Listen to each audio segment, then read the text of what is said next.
Welcome back, everybody, to another episode of the League of Inches podcast, Supercoach edition, and it's a very special episode tonight. I'm pumped for this one. It's become a yearly thing where post Origin round we come out, we do our POD Poddy. So we come out, we talk about every position, we talk about all the pods there is to talk about.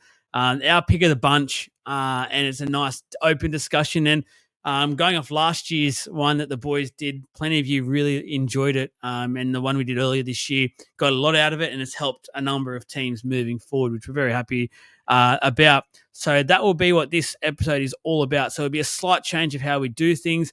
There's not going to be an in-depth deep dive at all with TLT, all the top 10 trades and our thoughts, things like that. Most of that will be covered probably with our pod talk, and we'll just bounce around talking about key players and comparing them to the pod players, things like that. So just if you want to check out any of that that information from TLT and our thoughts, we have opened up a few chats in our Legends group now. One of those is a exclusive Supercoach chat. So for $2.99 per month, you got free reign. You can ask us anything when it comes to Supercoach, NRL, NRLW, the rugby league game. There's going to be some cool little things coming out for that as well. We're going to do some online comps, and if you're in that group, you get preference entry into those comps. So there's plenty happening, merch discounts, announcements, events, priority access for all those. So really cool little group we've got going there. It'll grow very, very quickly now with these new additions, I'm sure of it. And already today it's been open for about 12 hours. It's been going off. So it's great to see our community doing what it does and talking footy. But before I get into the sponsors, shout out to, we've got Jesse along here. Trav's a bit under the weather tonight, so unfortunately late scratching. He loves this episode as well, so he will be spewing about that one. But luckily, he actually gave us some notes before, so we will be able to contribute what he would contribute to the show tonight. We might even try and put a Trav voice on, which is going to be hard to do, but we'll do something to get him out. But shout out to, obviously, the Caxton Street Brewing Company, a major sponsor of the show. Got another potential little get-together maybe happening in a couple of weeks' time. A bit more to come out of that over the next couple of days, to keep your eyes peeled to the social medias platforms. And then, obviously, Freedom Finance Group as well. Shout out to Con supporting the team. But let me introduce Jesse. How's things, mate? Yeah, good. Pretty good. Introduce me like I've never been here before. Yeah, I'm going well, man. It's a bit of a shame Trav's not here for the pod. I know he loves these ones, but look, we've taken a non-player. We don't have an AE, unfortunately, so whatever score he's got is just flexed out. So we don't have a Trav score tonight, unfortunately. But on scores, I suppose I will just go straight into the results. Hey, how we sort of Do you did want to last talk week. about it tonight? Oh, we should do. We both done all right. Yeah. To be fair, we both saw Yeah. green. You got some draft victories over me. You got one. So we won and one this year. It's a hard one because, look, first of all, I just want to say, you mentioned just then there's no AE, things like that.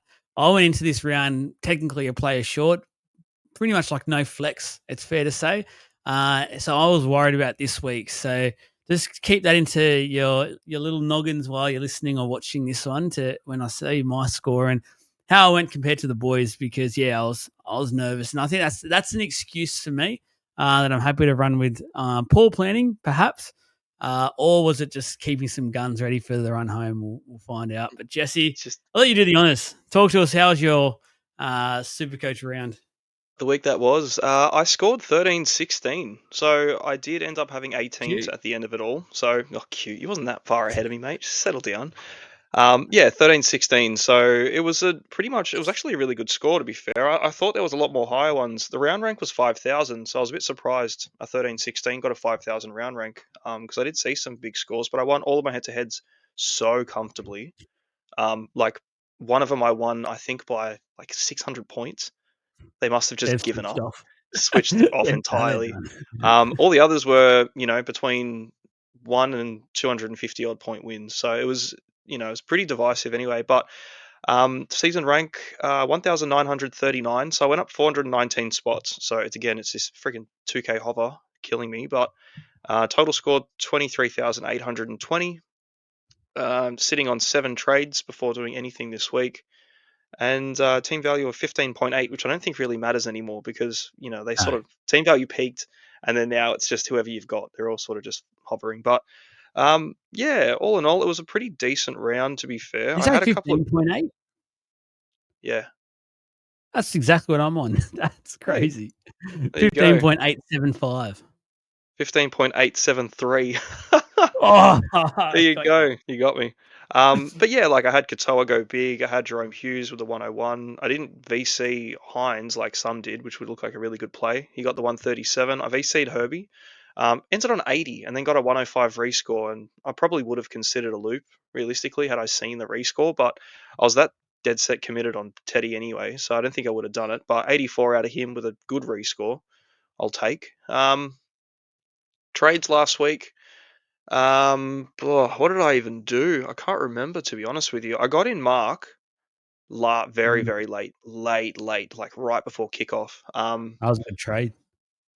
Yeah, it sucked balls, to be You've honest with you. destroyed him. I Thank you. killed him. Yeah, I killed him. I was really hopeful too. I was just like, well, I really like this matchup. The Dragons, Roosters Dragons is always a big one. I wanted a piece of it. I've been FOMO massively on this guy all year, and I just thought now's the time. I should have done it last week. I didn't get him in for the lowest score of his Supercoach career. Flexed out for me too. I was like, sweet, 700k in the bin. Yeah, a bit shit, but look, I've got him in there. My center wing is unbelievably stacked, but yeah, it was shit. So Purdue outscored him by one. So, and he's That not been hurts. great at 5'8". So yeah, it was a little bit rubbish there. As far as my other trade, I'm looking at Watson. I got Watson in as my hooker, You so I went didn't end up Watson going. play? I did Watson, yeah. You bitch. Look, he scored After 56. all the talk, I should have taken Egan. I thought we went into Egan together. I thought we were hand in hand gonna ride the Egan train. Well, I didn't even really know that you'd done Egan. You never told me if you committed or not. But I ended up having it all, and I looked at my team, and I planned a Oh, couple of weeks ahead, even this week and next week, and I thought, I think I can do this. And yeah, I went Watson and 56 in base. It is what it is. It's a decent score. He did nothing for it, to be fair. It was just what he does as a minimum. So I was pretty happy with it overall. But yeah, all in all, the trades were rubbish. What do you do? But mm. that was my week. How about yours? Yeah, not too bad. Not a bad week at all. Unfortunately, I didn't win all my head-to-heads, actually. I lost 2, very, Oh, very closely, which sucked because I then looked onto both those groups, and if I was drawn up against pretty much anyone else, I'll win both. So that was just a killer. So one of those weeks, unfortunately. But I got a 1,345, which was 2,500 rank of the round. I was the same as you. I actually thought there was going to be a fair few high scores than me, and I was worried that I'd probably just be stale, but I actually went up just under 600 spots, so 596 spots. So now I'm 1,564. So wrapped with that, absolutely wrapped with the way things are happening at the moment. I seem to be pulling the right reins on a number of key selections over the last month or 2 months, which has been awesome. Um, Teddy as captain, which I wasn't like. I know there was a lot of people in the chats and that grilling it and saying how I was spewing, but honestly, I didn't really mind it. Like he ended up scoring a pretty okay score, so I don't think hmm. I got affected too much by the Teddy captaincy. And then the rest of my players, like I had Herbie and things like that. The trades I locked in. I did end up going Egan for Sandon Smith. I was a bit nervous after he's here in the Savala news, but glad that Sandon wasn't actually picked for that factor. For every other factor, I think the Roosters have rocks in their head. But anyway, the other one I had was in my flex. I'm so glad I've done this now. I said Pappy. I just didn't trust the reports coming out of the Storm at the moment with his injury. I felt like there was a little bit more to it, which seems like now after TLT that's probably the case. So I got him out last week, and I had him in for Cleary. Had him all in Cleary for the whole weekend, and then when the late mail came and he was in the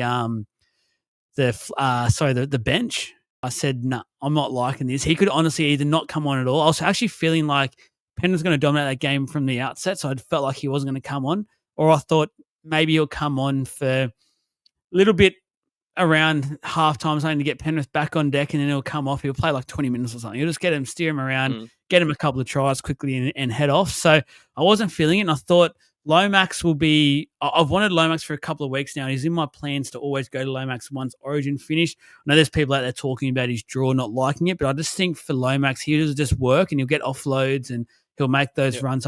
Doesn't matter for me about the draw as such. So I got Lomax a late switch, so I was happy with that. They were pretty much identical scores almost for both of them, but I'm happy with that now that Cleary's not named this week as well. And got a few little things that we'll talk about when it comes to the trade side of things to work out this week. But overall, again, pretty happy with this week. Mm. Yeah, it went well for you, definitely, and you've had a massive jump too. But yeah, I did also trade Pap out last week. I did mention that Mm. for Mark, so I just didn't trust it either. I just thought Yeah. calf tightness round like second week. Then you got to think about it. It's like, okay, is it really? Is it them just calling it something else? Obviously, it is more than just that. I would It must say, be a even though it tear. It has must to be be. a strain, has to be a calf strain, and it's just a niggly Yeah. one too, which is so rubbish. Because they hang about for a while, and we've seen it with Jerome Hughes all the time because he's really prone to them. Cody Walker's really prone to him, and you see how long these guys sit out for. The thing that I concern with Pap is Meaney's kicking again. Well, um, it's one of those things where does he just keep it again, and do we not have a Pap goal kicking anymore? Because that was the big thing this year with Pap. Like you go back on his last 5 games, or even just go back on the whole season.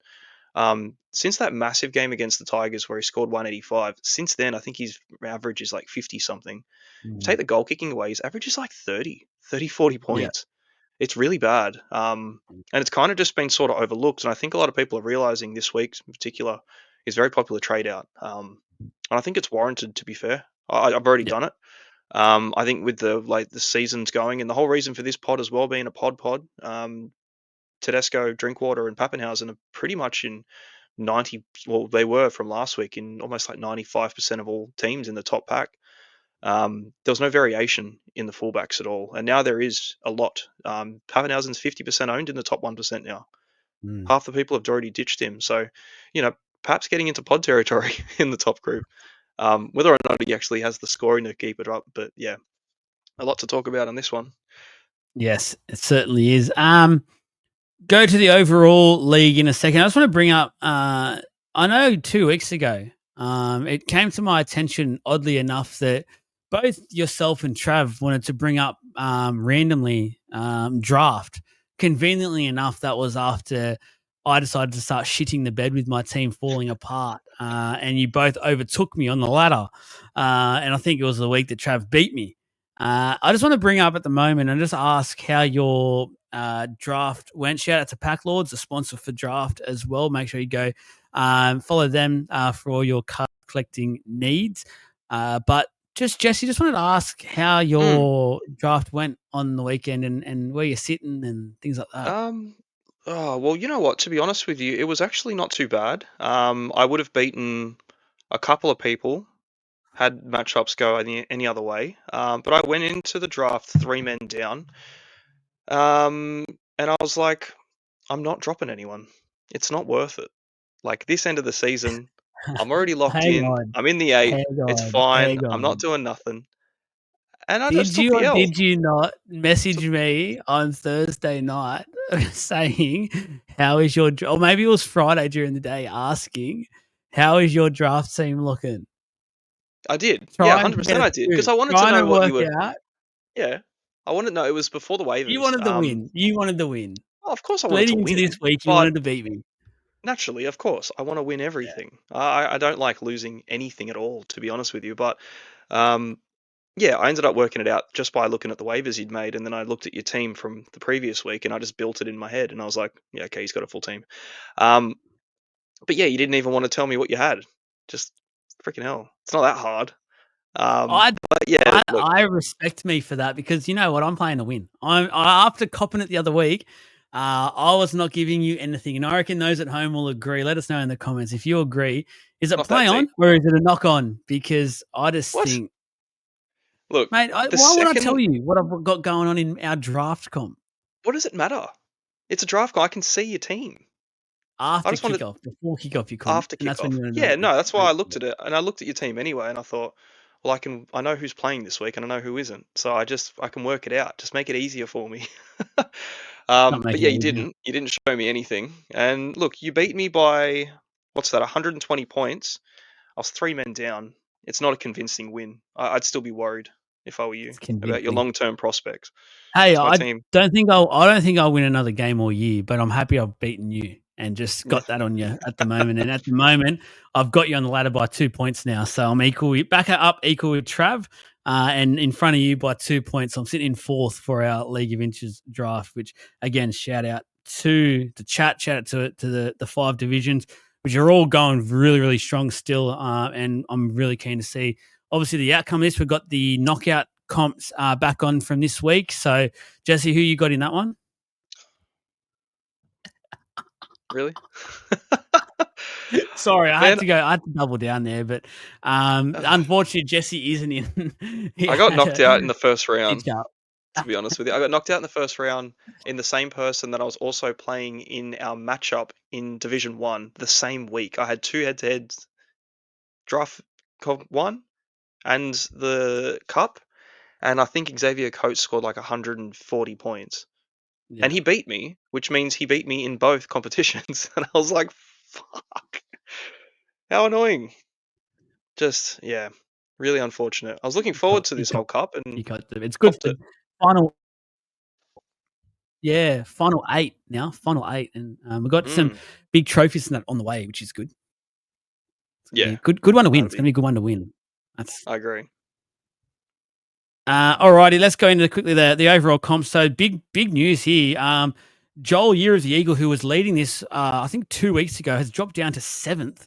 Massive slide there. And Daniel, who was winning last week, to be fair, 191.58. Again, don't know what the hell that means. Daniel, reach out to us. Let us know who you are, firstly. Secondly, what that team name means. I hope it's okay to be yelling out on air. I hope I'm not doing a curse or something. To 24,620 he's currently on points wise. And player or coach of the week. Why is this deciding not to work for me? Great time. Drop Bears. There you go. Thank you. Drop Bears. What points? So Chad, number 1, Drop Bears, scored 1469 this week. Big one. So he his total points 23,287. 1469 was a big round. He ended up VCing Hines and looped him with a Tom Trebojevic captaincy. So good round all up for him. Billy Smith, Herbie, Bal Holmes as well with the reserve. Tanner Boyd he must have brought in last week for a 70. Jerome Hughes, Fermor, Nakora, Katoa, just everywhere you look, points. And Blake Brayley in the hooker spot too. So nice pods, big round. 6,000 rank jump to 9,500. So well done, Chad. Chad play. That makes me feel a bit better about myself, actually, and my team's again, because I'm 250 points behind the top score of the round. So that makes me feel better. Not bad. So, all righty, I'll hand over to you now. You can take the lead. Talk to us, Pods. Okay, cool. So, obviously, it's in the name, Pod. So, what we'll do, I do have Trav's list of players that he's got together for us. But pretty much all we've done is we've picked one player per position between the three of us, and ideally, we're looking at somebody less than 10% owned, and that's in the top 10% as well. I've split the list up. I think Trav's ones are overalls, but they're all very, very low ownership regardless. And they're just differentials. You know what I mean? Like we're getting to the end of the season. Teams are looking very, very similar. Overall as well, by the way. Yours is overall. Yeah, mine has a list of overalls and in the top 10% because they do vary a little bit as well. But we need to start looking at these sort of dudes, man. It's we don't have much to trade. You know what I mean? I'm sitting on 7.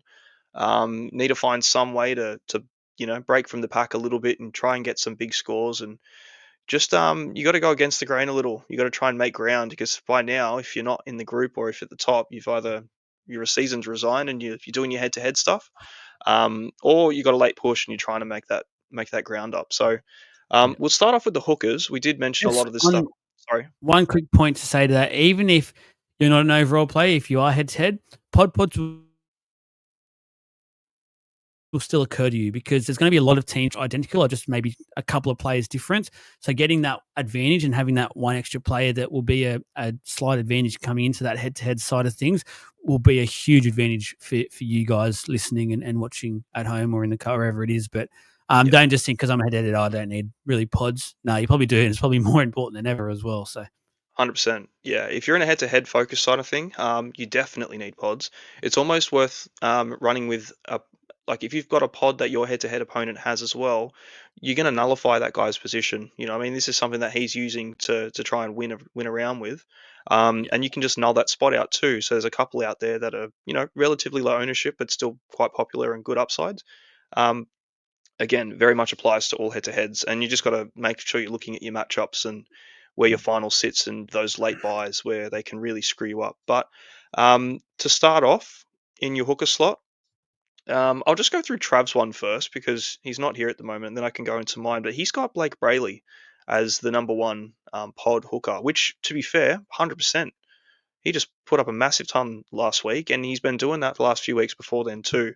And we put a post up during the week about Blake Brayley. Trav's prediction was that he scores more points than any other hooker for the run home. Um, I would tend to agree with him, to be fair. I think the Sharks draw is fantastic. They do have a bye, which may skew those numbers a little bit. And the bye is in round 24 or 5, I believe. Mm. Um, So it's a bit awkward for your head-to-heads as well. So, maybe be careful if you've got Nakora, 25. Hines, 25. So that would be most semis, I would believe. Um, Yeah. yeah, so a bit rough, quite tricky. But yeah, if you've already committed quite a few and you are looking at your head-to-heads, maybe not the player for you in a different upside kind of position. But 8.5% overall owned. Last week we saw everyone kind of in droves get their hookers sorted out because of the Sandon thing. If you got Brayley, well done. You got a massive score out of him. Mm. If you didn't, he's definitely the dearest by some margin now. He's 650k, which is quite a lot for a hooker, I would think. But not named Harry Grant from the last couple of years. So yeah, I like the shout. I think is a really good one. But again, who's doing stuff with hooker at the moment with limited trades? Not many, Not if many. any. What about yourself? Who was your hooker of choice? Just quickly before I mention that, just on Blake Brayley, I looked it up just then, the total points. He's actually leading the total points at the moment in hooker as well. So Yep. everyone talks, like, and Trav rightly so has talked about his end of season, but he's actually been really good all year, just consistent, which, funnily enough, we say it all the time, and the post mentioned it and referenced it as well. I feel like the last 3 years almost we've talked about this bloke saying, oh, yeah, I love to just pick him and just sit there with him all year round and off we go. And then we just never do. Granted, I'll say this much: this year was different because there was two really great cheap options, which then became three once Riley Smith started playing as well. So it sort of did pay off to not pick Blake and make the money and put the money elsewhere. But at the Mm, same time, for those that did end up going for him, it's just sat through. Yes, it may have weakened a different position at the start, but you're probably laughing overall because you've done really well and you've scored over almost just under 100 points more than the next hooker there. Like McInnes is 70 points behind, but then Starling's over 100 points behind in third. So it's been a great year for Blake Brayley, and it's mm, from what he's starting to do, he's looking really his attack's starting to come out now, and that's yep. really exciting for super coaches, for those that have him. I'd love to get him in, but I won't do it. Oh God, I just brought Wade Egan in to just sit there and plod along and get me the 50 odds and stuff. I'm happy with in that position to strengthen now my 2RFs and wingers, but I do like that play if people have the cash and can make it happen. But like you said, make sure you have a good depth option in your hooker for that head-to-head semi-final, because that will hurt you missing out on 50 odd points in that position. Yep.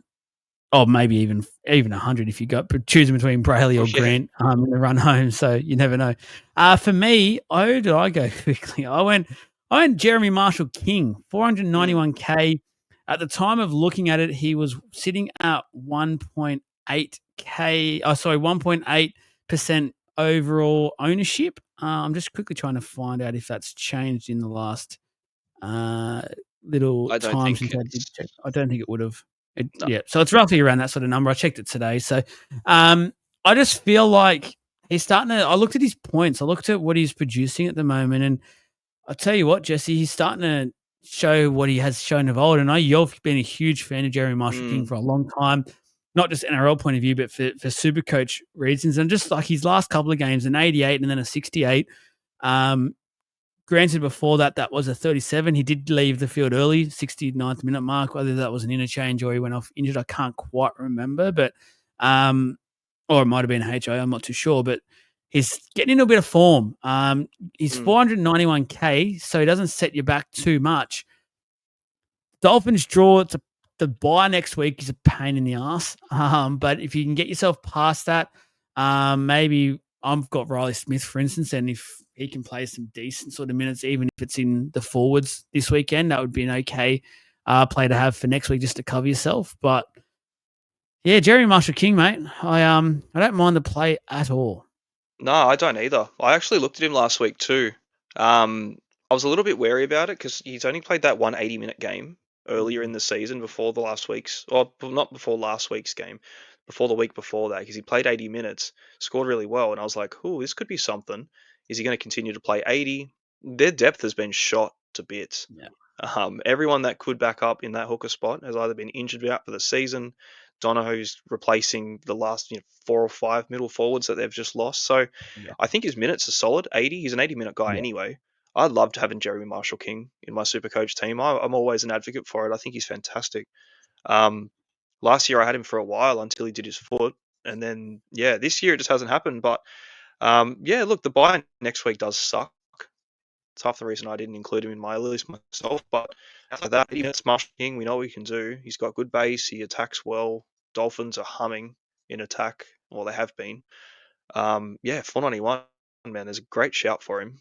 It's just, again, who you're trading. Sandon, if you held on to him, I don't mind it at all, but you need the coverage for next week. But yeah, super low ownership.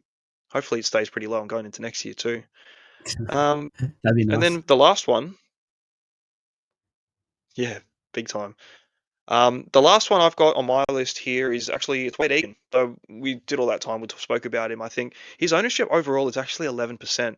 But in the top 10%, it's only 5.9. So I'd imagine there's probably a lot of people that either started with him or had him early on, and they've either just dropped off or they've left him there or whatever it is. But 459k, fantastic draw, good 50s, that kind of stuff. There's a few people that got on him last week. Yourself. If you want to hear about the Wade Egan numbers, go and listen to last week's pod on the Tuesday that we put up. So there's a lot of it. But yeah, I just think he's another one too. Really good base, good upside. Now that the team's sort of changed up a little bit, Tanner Boyd's in there. They don't have a buy. There could be some more attack through the middle. It's all the reasons you got him. So, yep, they're the hookers. Yeah. Spot on. Cool, easy. Moving into the front row forward position, we've all got our pick here, so I'll just run off straight off my list again. I've got Jackson Ford. I was actually blown out by how well he's been scoring and how low his ownership is. He's 556k in his dual position, 1% owned overall, 0.2% owned in the top 10%. It's just nothing. No one has him. But for all the reasons that Egan looks like a good shout, Jackson Ford genuinely looks like a play. It's a little bit of an awkward price in that mid 500s, but for what he's been putting out, he's got a 5-round average of 63. Bit underpriced. Last week he could down scoring 17 with a 34, but it was 75, 66, 70, 76 the weeks prior to that. So huge uptick in what he's been doing outside of that one bad game in 17. But yeah, he just looks really solid. The errors and the penalties and stuff kind of dried up for him as well, because that's always been a bit of a downfall for him. But look, they've got the Knights this week. They've got Titans next week. Dolphins, pretty sure, 2 out of 3 of those games are at home as well. So good stretch. And then their run towards the end of the year, the Warriors in general. They got the Dogs, the hardest game for the season for them in 23, and then it's Dragons, Titans again, Eels, and then Manly to finish. I think the Warriors could do some things. So real sneaky pod. Literally, you're competing with about 50 people that own him, so you're never going to see him in a head-to-head. That sounds delicious. I'll call that delicious, old Jackson Ford. I've gone Maxi King. Surprise pick. I was actually didn't think I'd be picking Max King. I actually looked at his numbers and actually was quite impressed by what he's positioned at. Currently at 600k, so a bit more expensive, which I understand. But at the same time, He's got 112 in there in round 7. He's got an 88 in round 10. He's got pretty much the rest of that in the lead up to this. He's got mid to late 60s plus a 71 in there. I always thought this guy was just he'll get you a 40, 50, off he goes type thing. He's actually scoring quite decent. And I think he'll get a lot more confidence out of Origin.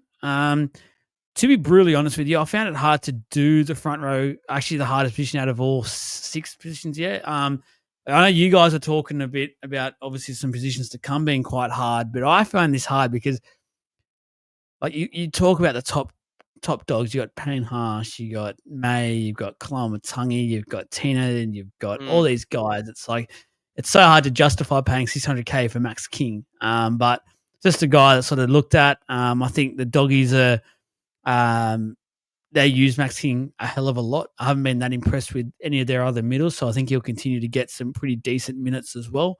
To be honest, I probably wouldn't go him, but that's my pick. You know what's funny? In the first pod of the year that we did early on, in my front row, I said Max King, and you laughed at me. Did I actually? Did you go back and You did. listen to that just to prove a No, point? no, I didn't listen to it because I know I said Max King.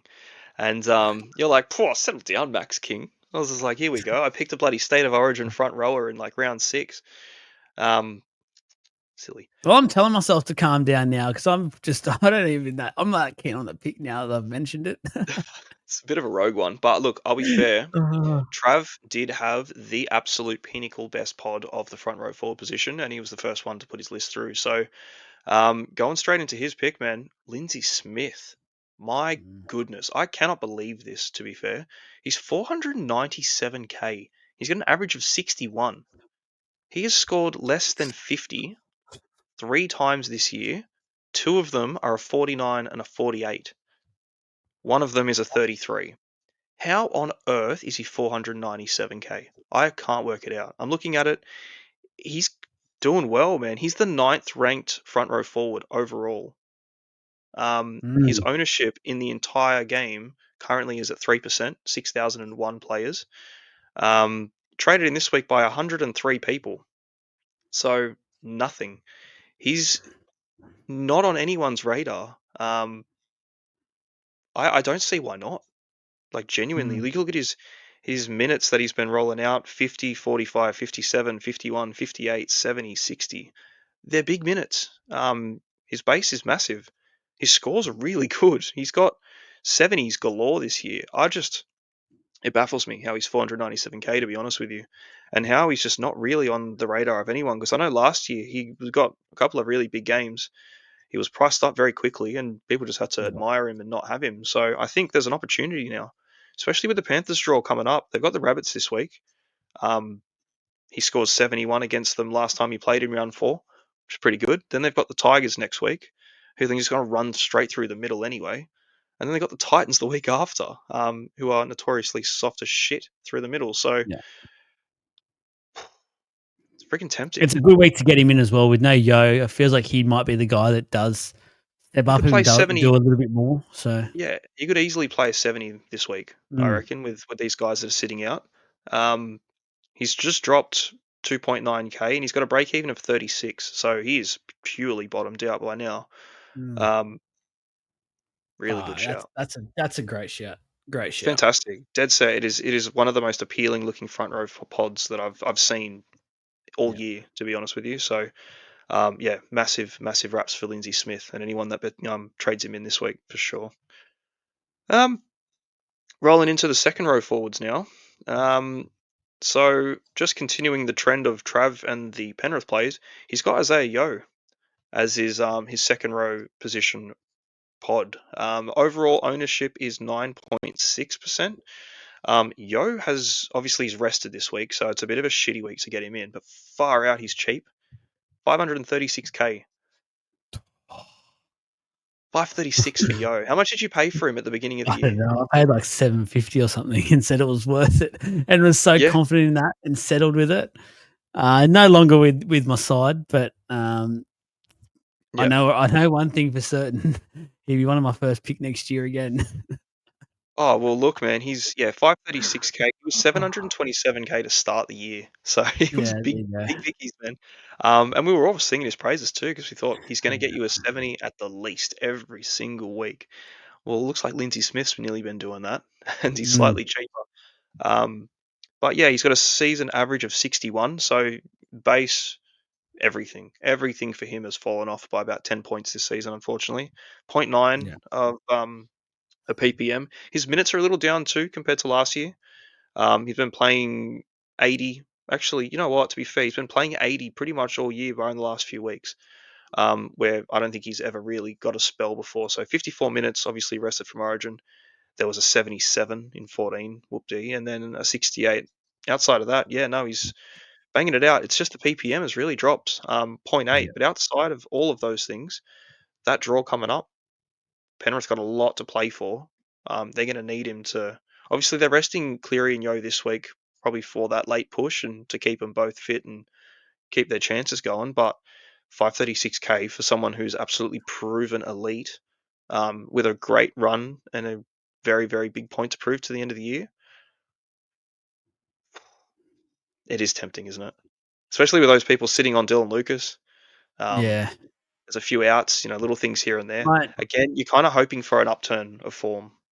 yeah, that's my little slight problem with it. I'm not really high up on it. Like, I respect the call and I understand where Trav's coming from with it, but at the same time, there's so many great options at 2RF at the moment, and there's even some guns that aren't really like they're not pods, but they're not as high owned as we'd imagine some of these guys to be. So it's just Yo's that, like you said, that PPM, and just he's not quite there. Like, he looks from the naked eye fatigued at the moment. And I'm hoping this Mm. rest is exactly what he needs, and he comes out obviously from next week for those that do own him or buy him and get him in for that run home after listening to this. It pays off for him. I won't be doing it, even though I was a huge I was a huge fan of Yo in the lead up to the season and into the season. I can't get him back in now. I think the run home is a good run home for some attacking upside edge back row. There's some really good matchups week to week, and it's sort of yo-yo, so it's good to pick the right ones and hopefully get them right. Unfortunately, I just think that means Yo for me just isn't quite an option. But again, I do like the option for that stock standard stuff. I'm not looking for that at the moment. I guess where I stand Mm. with things. Yeah, yeah, no, for sure. I think it's more about the price point. Yeah. And if he does kick it Oh, back it's a up, then he's steal. he's like A 20, steal. 20 points undervalued. So yeah, big steal. Who have you got? I've got on my list Jeremiah Nenai, 500K, 500 on the dot K. He's currently owned by 2.3% of people. And I just feel like when we think of Nenai at 500K, normally any other time people are flocking to him. Now, the Cowboys at the moment, I know they haven't been playing great, but that's probably more of a defensive side of things. Their attack is still there. They can score some points. Yes, it wasn't there on the weekend against the Dogs outfit, but it's the Dogs. Most weeks they have been able to score some points. And I think Nanai has actually been in some really good form. I think he's followed. That's forced him back into that Queensland side. And then obviously we see it on the weekend. He was there. He's put on some hits, things like that. I feel like when Nanai's putting on some hits, he's in some good form. Like, that's when we're in the right mind frame. We haven't seen many kicks like we usually see on a yearly basis for Nanai. They've sort of put that away a little bit. So I'd like to see that come back because he's really lethal on like that opposition halfback or 5'8", trying to get that ball, which you can do. And they've got a really nice run. I know they got the bye at the last round, which to me, I know you brought up today when we were chatting about it, it doesn't really affect me at all because I've got a stack 2RF. So I know I'm just going to, if I was to get him, I'd rest him that last week and I have plenty of coverage, touch wood injury wise. But I've got 7 players that I could easily play on a week to week basis and be very comfortable playing them. So their run at the moment just oozes points that they can score some good points. And I think Nanai, a lot of people have forgotten he has been a focal point for them in attack over the past. And I think they might start going back to that. It's a comfort sort of thing for him. So it's just a gut feel, really. I think Nanai is a great shout. What I say, Mm. 2.3% currently, 500K. If you can Yeah. if you can go, goodness me, Jesse. Oh, massively. I'll sing his praises a bit more, to be honest with you, man, because I was just looking at his numbers, and I had a look at him last week too, because one of my mates was telling me about Nanai, and I had to check. And look, in games that he started this year, because he did have that period where he got dropped earlier on, came in off the bench, doing all these weird little things that Peyton loves to do. 7 games he started. He scored 6 tries so far. He's averaging 73 in those games. In those 7 games, his average is 73. His base and power is 50.5. He's got a try scoring conversion rate of 85%. Like, it's massive. His base is basically what he's priced at currently, going Yeah, off his, everything that he's doing at the moment at 500k. Yeah, it's a bargain for what he can do. There's really no risk. It's just if you don't have your last round sorted, providing that's there's injuries and whatever it is, you're going to lose him. It's going to hurt you the most. But a 73 average off starting games this season puts him up there with Hudson Young. yeah, Yeah. yeah. And that run is the big thing for the Cowboys. It's a big reason why, and we won't talk about him in this pod, but it's the reason why I stuck with Drinky because of that run they've got now in the Mm. next 5-6 weeks. So it is a really nice run. There's obviously a lot of pressure on Peyton, so I feel like they're going to resort back to some of the things that have worked for him, that have got results in the past, and Nanai is a huge focal point in that. So those Nanai owners out there, and hopefully this soars after this podcast, but good luck. I hope it actually really works for you. Again, unfortunately, I won't be making that call, but in a way, I kind of wish I could.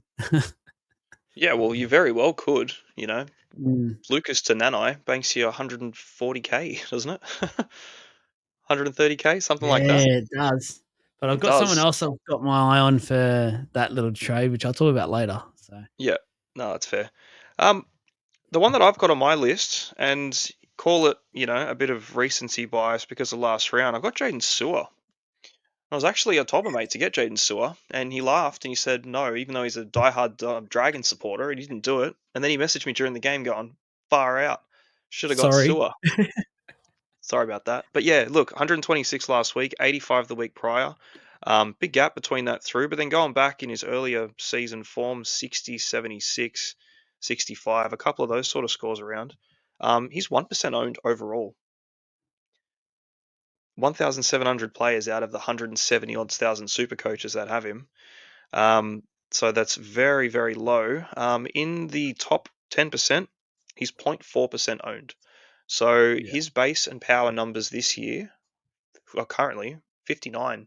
So his base and power is above what he's currently priced at. And the big appeal is, look, he's 584k. He's got a minus 15 break even too. Um, so he's going to obviously go up. Huge pod. Basically, no one has him. With good attacking upside, and he's proven it too. Like last season, he averaged 71 for the year, with a base power average of 58. So his base and power is up on last year. Yeah. It's just that last year he scored 9 tries, and this year he scored 1. So it's a very similar look to like an Angus Crichton return that we've seen. His tries have dried up. His base and power is better than last year, but his average is lower. So Sewer fits the bill exactly the same. I think they're nearly almost exactly the same price too at 584. Um, the Dragons run. Look, they got the Dogs this week. This Dogs, who knows? To be honest with you, they've shaken it up quite a lot. There's no kick out from what I'm hearing. He looks like he'll be a late pull because he's injury. Cherry's not there. They've dropped Sexton. It's a different look Dogs. So who knows what happens with them? But then they got the Cows, the Raiders, um, Sharks, Warriors. So like, a few tough games there, but Sewer's a beast. He can Mm. definitely get it done. So I don't mind that one either. It's not one I'll do. But look, there's genuine upside there. He's got a 3 round average of 84, 5 round average of 71. Um, yeah, undervalued. He's 72k cheaper than his starting price this year.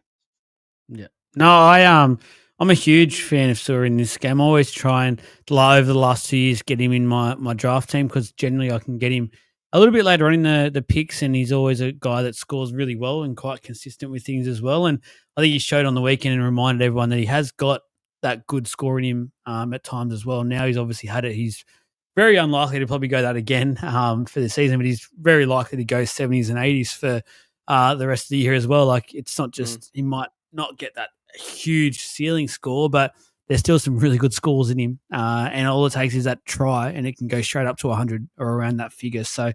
I actually love it. Those out there that are thinking of those sorts of pods in that position, I definitely would recommend Sewer. Yep. Yeah. Super pod numbers. Yeah. 0.4% in the 10%. So we're not even diving into the top ones. It's yeah. The 10% is what, 17,000 One. people. 17,000 people. He's probably owned by 30, 40 of them. So nothing. Well done, Um, legends. Message the page. Let us know who you are. that's it. Who's got him?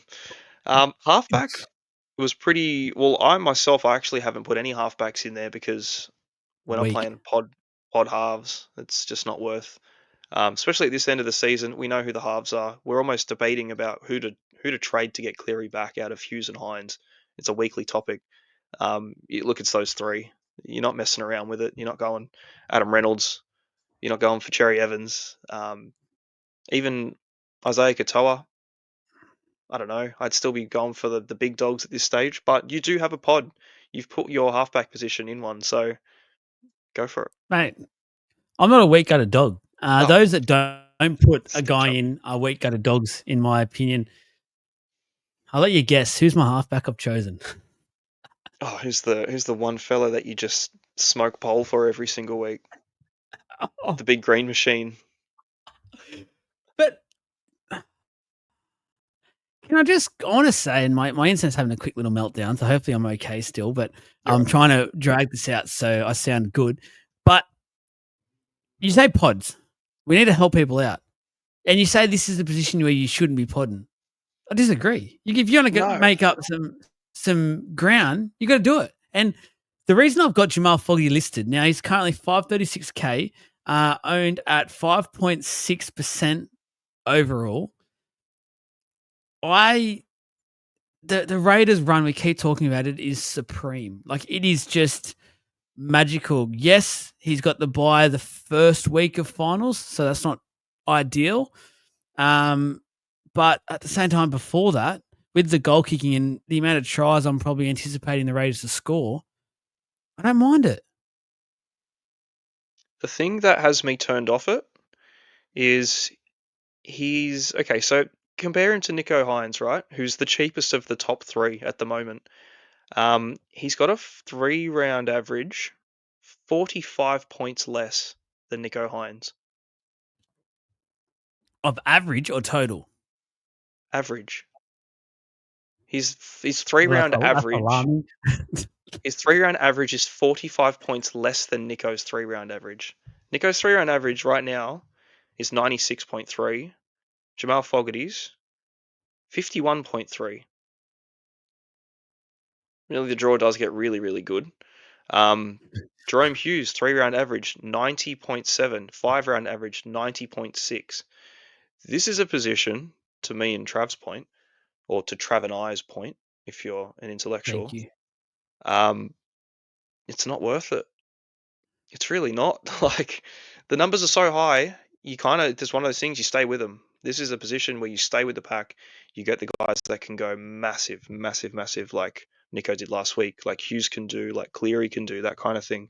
Um, Going back on Fogarty's scores, as good as he is, admittedly, like I really like Jamal Fogarty as a player. 74 last week. It's pretty much where he's been going to, and it's very consistent. Earlier in the year we saw a lot of scores between 60 to 65, 70. He had that one big game, 125, 1 ton this year. It's actually the only game that he scored over 83. His biggest game outside of that was an 82. Um, Very consistent, good for his price, 100%. But for 130k, there's Nico with an extra 45 points on his 3 round average. Um, that's kind of where I'd be sitting on the halfbacks. There's you've only got two slots. We're all talking about going for a third premium in the flex. Fogarty does not fit the bill for me this time of year, unfortunately. I'll Don't take want to the rain L. I'll take it. don't want to rain on your parade, man. But Just has to be respect to the said. fog. Has to be said. Respect the fog. um, 5'8". Now, see, this is a shitty one as well because I don't really love the 5'8" position. To be fair, because it's pretty much Munster for me. Um, I'm pretty vocal Yeah. about the whole Munster and Campbell are the clear two, and then To be fair though, the way that the 5'8" slot's been rolling out recently, it's kind of opened the doors up because there's a few other ones that are doing Mm. better than Munster and Campbell have been doing, but I still feel like they are the top two. Um, I will go to Trav's list that he put in here before, and he's obviously gone to his golden boy, Tom Dearden. Oh, let me guess. Oh, I Um, was about to say, is it uh, Tom did? He's found a way to bring him back up. yeah, every minute that he can, every single opportunity, Dearden now. So obviously, yeah, look, Dearden pretty hot on everyone's minds how good he was during Origin. Overall ownership 5.8, so pretty good. Currently averaging just under 62. His base is down on pretty much every single year he's ever played. Base and base power. His base is 23 this year. His base and power is 30. Down on last year's numbers by a bit, but the average is just slightly up. Scored a few more tries at this stage as well. So look, he's a good shout. Again, the Cows do have that round 27 bye. Um, for a 5'8" position, yeah, I don't mind it. The draw's pretty good. Deaden's in mass amounts of confidence right now, and he looks like Mm. he's a world beater, and he's only going to get better.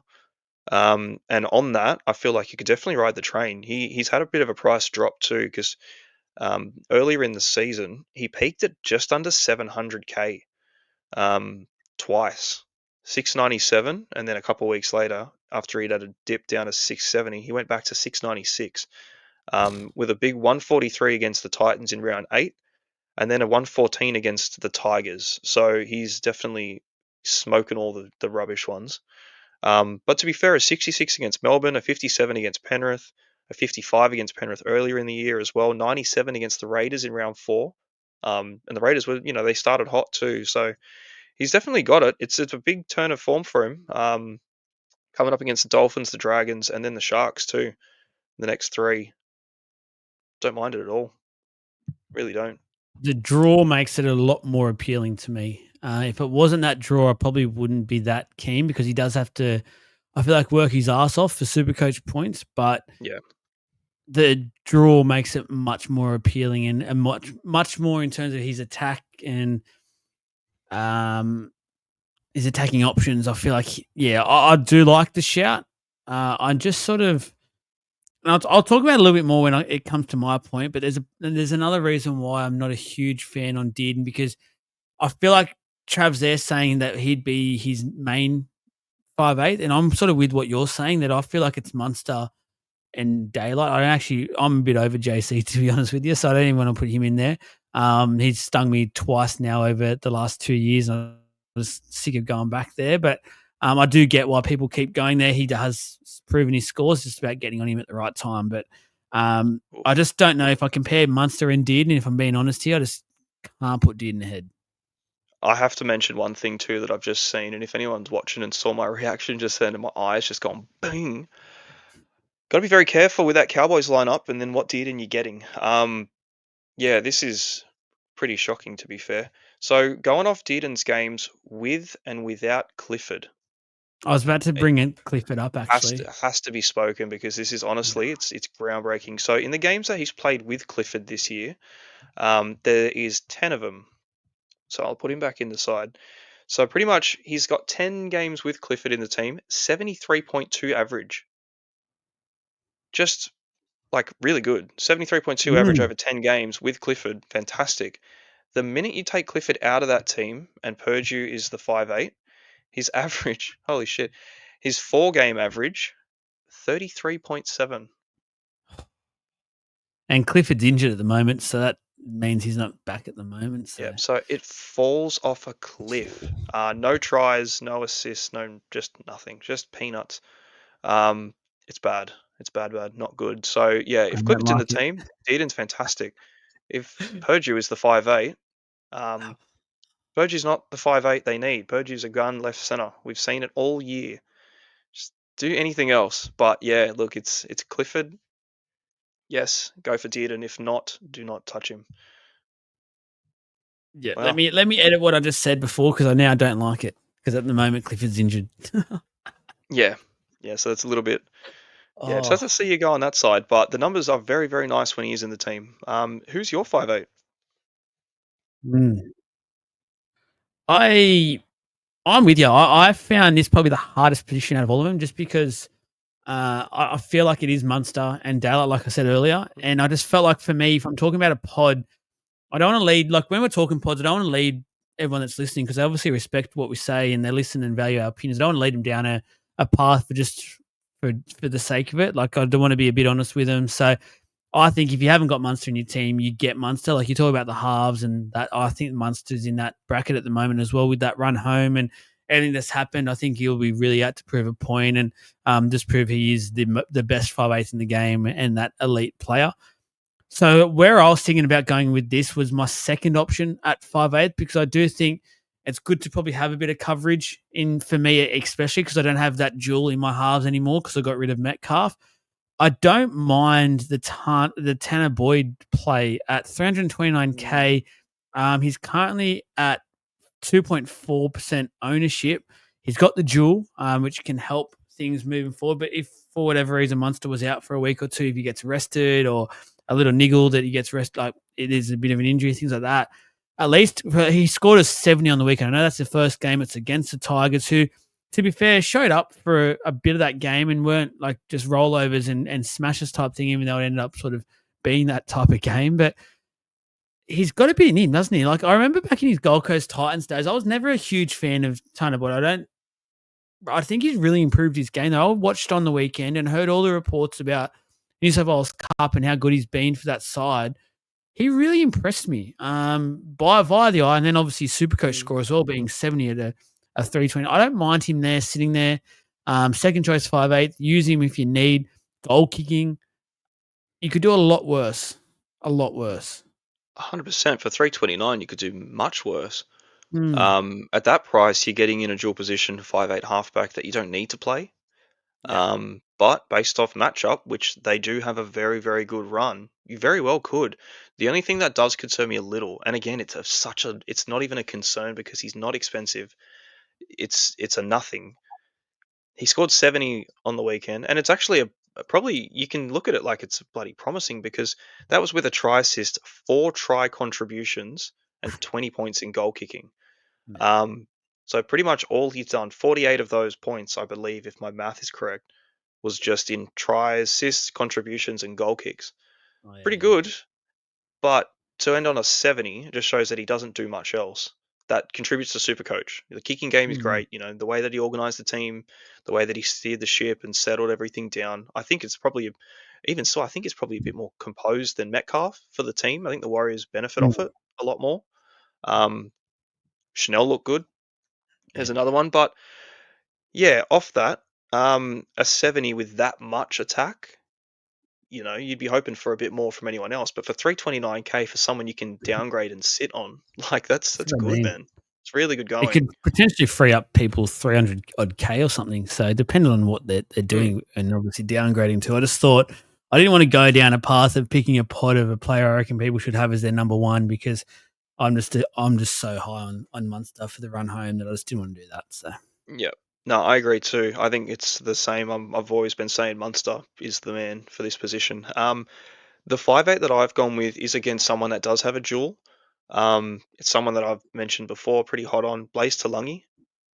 Um, mm, I really like the 5'8" center duel. I'm utilizing it with Purdue at the moment in my current trade plan. So, yeah, look, I really like Blaze. I really like the run. He ended on 44 last week, but that was like a 30-point downgrade.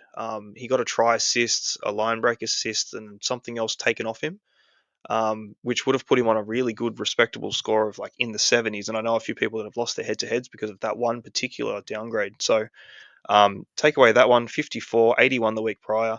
He just generates points. He's always done it. He did it at the Eels. He's doing it at Penrith.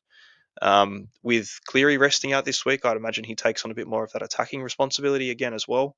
He always seems to have a hand in something there. It's a try assist or a try or a contribution at the very least. So 547K. His ownership is 4% overall, 4.8 in the top 10%. So still very, very low. And worst case, you can put him in your centers.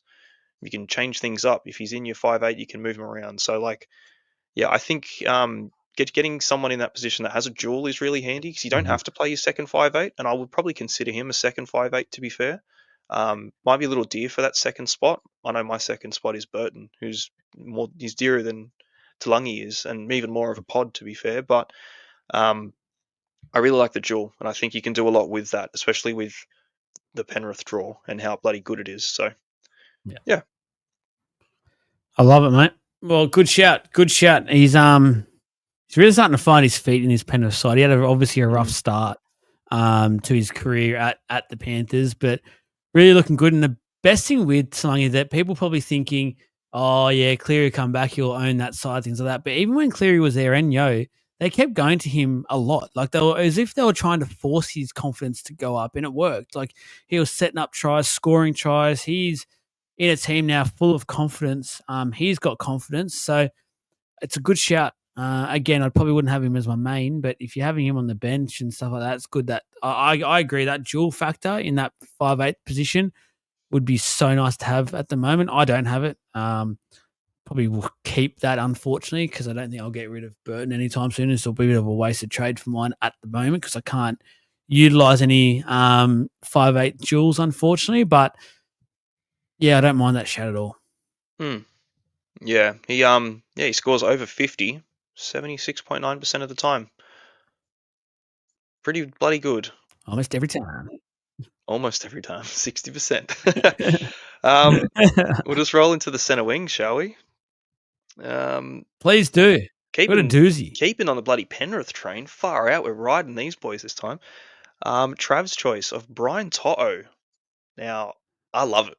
I freaking love this. I was really hoping he would play last week and have a down week so I could get him this round because his break even's still really high, but he's got freaking nuclear potential. He's the best winger in the comp.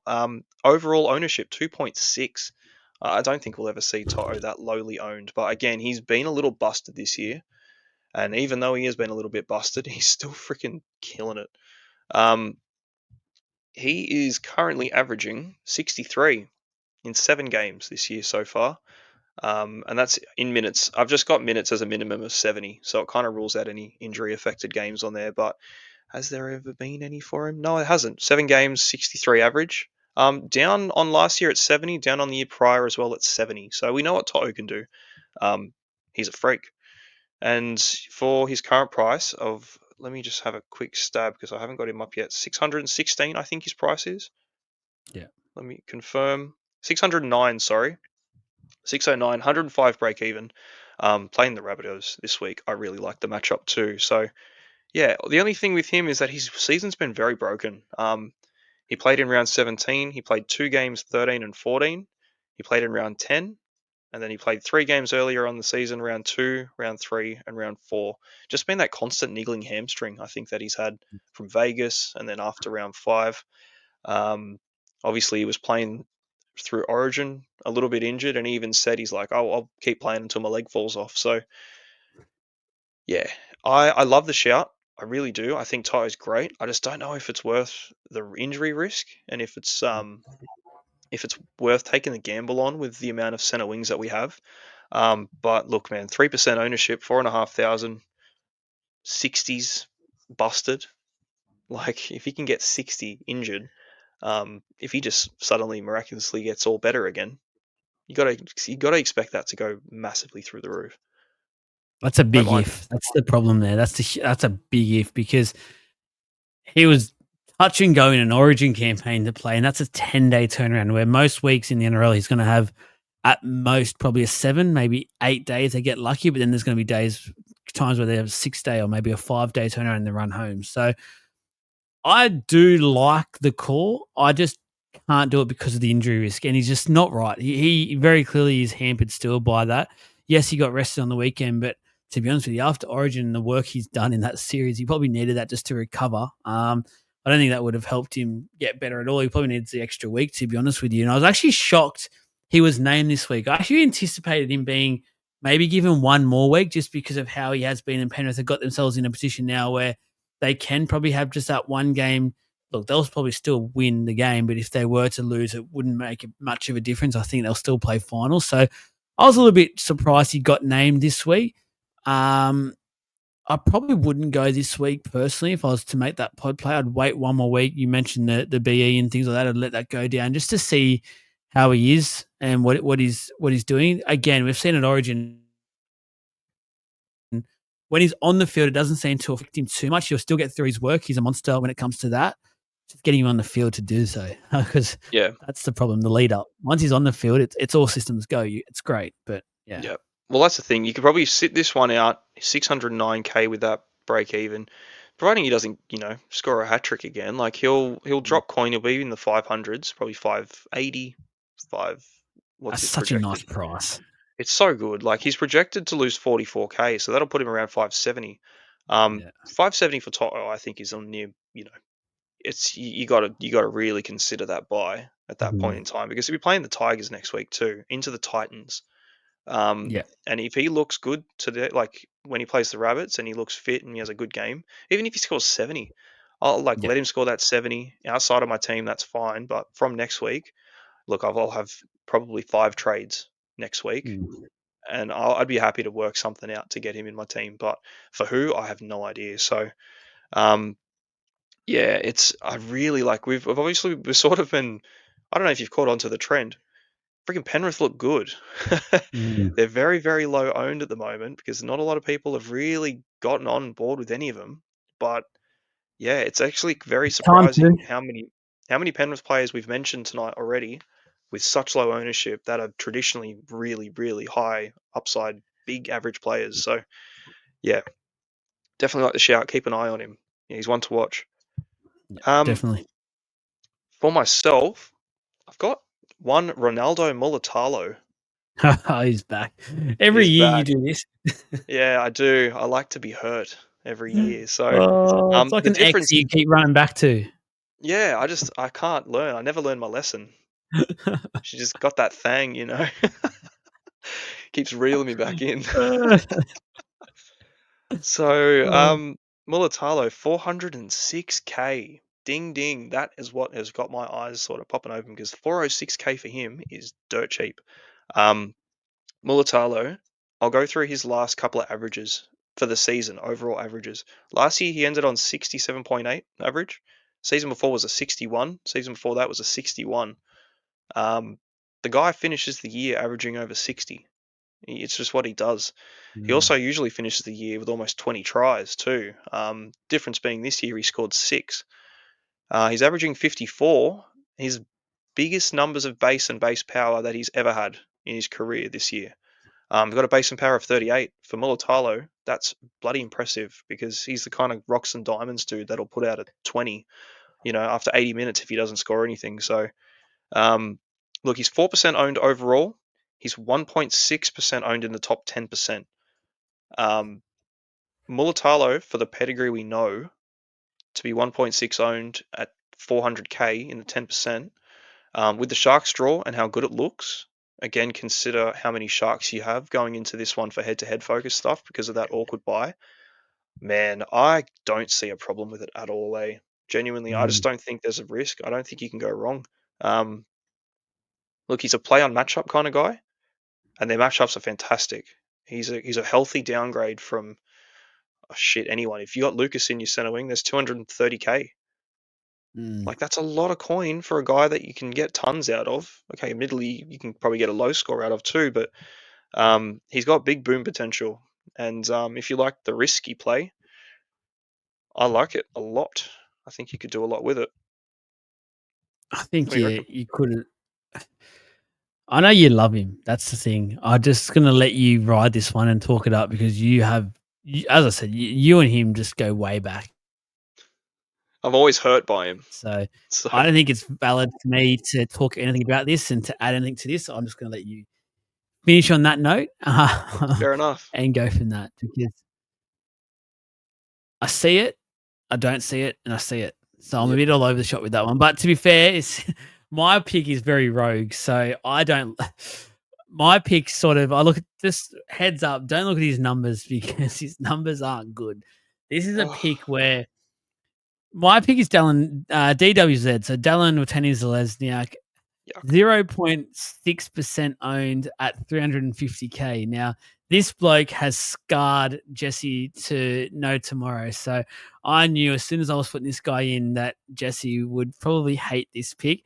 Yeah. Now, this is fresh off an 83 on the weekend, which is double any score he has scored this year. So he obviously hasn't had a great year, injury wise, and just obviously on the field and just not quite getting involved and things like that. But we keep talking about the Warriors and their run home. And my big thing with these pod stuff was looking at that and looking at wingers where I feel like center wings is a fun position where, like you've sort of done with Mulatalo, you can get one or two of these cheap guys who are known like try scorers and just hope you get him on that good run where if I'm looking at it, maybe this is dialing into his good run because to be fair, on the weekend was the best game he's played in a hell of a long time. I'm not even talking this year. Like he was sensational. Goes back to his probably the 2023 form when the Warriors were playing so well. So maybe there's something to it. He maybe realizes he's an experienced guy. He needs to step up. Yeah, I think it's a bit of a fun pick. Fun pick if you hate yourself. Definitely. Fun pick Waiting if you want for to it. see your season fall in the toilet. Um, I can't advocate for it. I'll be honest with you. I And know. Mulatalo is a I hard knew one you could. to get in the corner with. You know what I mean? By all means, but yeah, geez, I don't know. There's too many changes. The halves are different. It's a hard one. It's a hard pill to swallow. But 350k again at that price, there is no risk. Is he someone that I would ever play, even on No, matchup? Absolutely not. Um, so yeah, I can't really do it. But no, I get it. going back on my Mulatalo thing, he's in my draft team. He's in one of my drafts as well. I've been playing him every single week all year, ups and downs. But look, I will mention another one. We have just gone 1 for 1 in each position, but I had to mention him because last week was insane. He's always a pod. We always sing his praises too in the centre wing position. He's always too dear to afford as well, so no one ever gets him. Dane Gagai, Mm. I have to. I have to talk about him. Dane Gagai's playing fullback. Oh, yes. Oh my God. He had a rescore of like 30 points last week to 104. Um, and he's not even goal kicking, Yeah. which I was He's expecting all the too. Knights have left. All Yeah, he's all they've got. and he's all they need, to be fair. Against Melbourne, to put up 104 points with a try assist and one contribution. Um, what did he have? 24 points in line break assists. He had a line break for himself. 26 in hit ups, 8 in long hit ups. Far out, man. The guy just did everything. He's a beast. He is currently 582k, average of 62, 3 and a 5 round average, both of 69. Yeah. He's averaging 69, fellas. It's a Great sign. number. Great An number. omen. Get him in. One of the best. Yeah, plays. He's got look. Admittedly, Knight's got a really hard draw and then a bye. That's why I didn't have him on my list to begin with because it's rough going. But Gagai thrives in base games. Like you can put him up against anyone, he'll score 70. Then he's playing fullback, far out. If he gets hundreds every week now, with that ownership too, oh damn. But look, once they get past the Warriors, the Raiders, and then Penrith, it's Cows, Broncos, Sharks, and then they end at Parramatta. Round Oh, 27. they'll lose that. If you've got Gagai, yeah, well the Knights will lose that. You know Yeah. what? They might not win a game all year. Who knows? But I don't. It doesn't worry me with Gagai at all. Like he's one of those Yeah. dudes. I'm like, look, the Knights can get belted. Let him get smacked, 36-0. Gagai will still pull out an 80. So, Yeah. um, yeah, one to consider for the pod lovers for Love sure. it. I got him in draft and I absolutely love it at the moment. The fact that he's playing fullback as well is just so juicy. I would respect the shit out of anyone right now who is going to bring him in. Because I feel like it's this time of year we always say it is like, oh yeah, I wish I got Gagai in for that run home. He's just a monster. He just gets it done, and it would have been nice to have that consistency on a weekly basis. And look Yeah. out, Well, if you put him in the same boat as someone who can score you 70 every week, he's currently he's dearer than Yo, but he'll do it. That's the thing. Like he'll get it done in a better position. So yeah, I really like that one as well. But I had to mention him because yeah, last week was just good shout. phenomenal. The fullbacks, the final position. I'll go to Trav's one because I like it a lot too. It's an expensive one. He's got the hammer. Freaking hammer's looking good, man. He's scoring really well. He is ownership wise 5.3% overall. Again, we kind of mentioned at the beginning of the pod with Pappenhausen and how the fullbacks structure was very locked in. It was the top three. It was Tedesco, Pappenhausen, and Drinkwater, and pretty much very, very little variation outside of that. So it is interesting to have a look at some of these fullback numbers and where they're sitting, because really no one's playing with the fullback position at all this year. 708k. He's got a break even of 42. He's got a 3 round average of 93 and a 5 round average of 83. So when was it? Last game he played, round 17, he scored 129, 66 before that, 85 before that, 91 before that one. So really good. This is obviously coinciding with the Dolphins' run of putting 50s on freaking everyone. Mm. So yeah, he was absolutely flying. Yeah, good Origin campaign, good draw as far as things go. Obviously, they got the really nice matchup this week. He's playing his old team, Cows. Into a bye next week is not ideal for a 700k fullback, but um, yeah, just cover it. It's a week out. If you've got Herbie or if you've got a Zarko and any of these other dudes, might be a little tricky because you're losing a lot of that, big play ceiling potential. And then you might have to, sort your reserves out amongst some forwards you would normally wouldn't play and that kind of stuff. But yeah, look, I really like it, man. I think there's a world where Hammer keeps doing what he's doing and Yeah. matches or outdoes, the top three that we've set in this season. So I really like that shot from Trav. Actually, he's in my draft team. He's currently taken the position of fullback over from Tom Trebojevic. I've benched Tommy Ooh, Turbo for Hammer, and I've played him. I've played Hammer for weeks and weeks and weeks now. And now that Tommy's back, I'm like, I don't think I'll good even play him. pairing. Oof. Yeah, I got him in the 10th round, everyone. That's how far Hammer fell for me. You just have So to. you have to. I got Tommy as my second pick in the first round, and then I was like, well, I'm definitely going to need a fullback for when he gets injured. And I was Yes. watching Hammer every round; he was still there because everybody had a fullback, and everyone had a little backup, and no one needed him. And I'm like, oh, round 10, coming home just to throw on the bench and see what happens. And yeah, he's been incredible. So great play. I feel like for Hammer as well, the flex position now is made for the Hammer. You've got him there in the flex. You're laughing like you just. It's good for the great scores. Obviously, if he has a poor game, which he really hasn't for a while, Hasn't. he obviously will just probably get flexed out. So, Yep. I think you're in a really good safe spot there with Hammer sitting in your flex.